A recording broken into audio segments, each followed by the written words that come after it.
શહેરના પાંડેસરા વિસ્તારમાં આવેલી મેરી માથા પબ્લિક સ્કૂલ સામે નિયમોના ઉલ્લંઘન બદલ તંત્ર દ્વારા કડક કાર્યવાહી કરવામાં આવી છે। આ શાળાના કેમ્પસમાં જ ગેરકાયદેસર રીતે બુક સ્ટોલ લગાવી વાલીઓને ત્યાંથી જ પુસ્તકો ખરીદવા માટે દબાણ કરવામાં આવતું હોવાનો ગંભીર આક્ષેપ થયો હતો। આ ઉપરાંત વાલીઓએ કેટલાક ધોરણના પુસ્તકો સેટમાં નિયત કિંમત કરતાં વધુ ચાર્જ વસૂલાતો હોવાનો પણ હોબાળો કર્યો હતો।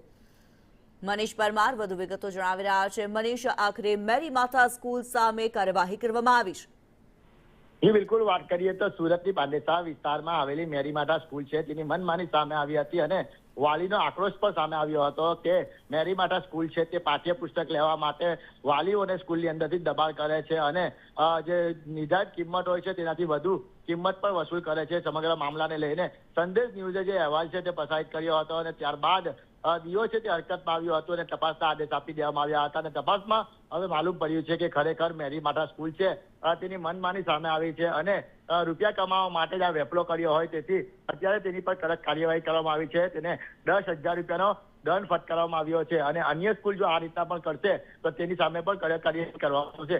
મહત્વની વાત એ છે કે જો આટલા બધા રૂપિયા વસૂલવામાં આવતા હોય અને ડીઓની માત્ર ને માત્ર 10,000 રૂપિયા જેવી નજીવી કાર્યવાહી થતી હોય તેને લઈને પણ અનેક સવાલ ઉઠી રહ્યા છે। કેમ કોઈ કડક કાર્યવાહી નથી કરવામાં આવી તેને લઈને અનેક સવાલ ઉઠી રહ્યા છે। જી કિન્નરી। જી, ધન્યવાદ મનીષ આ માહિતી માટે।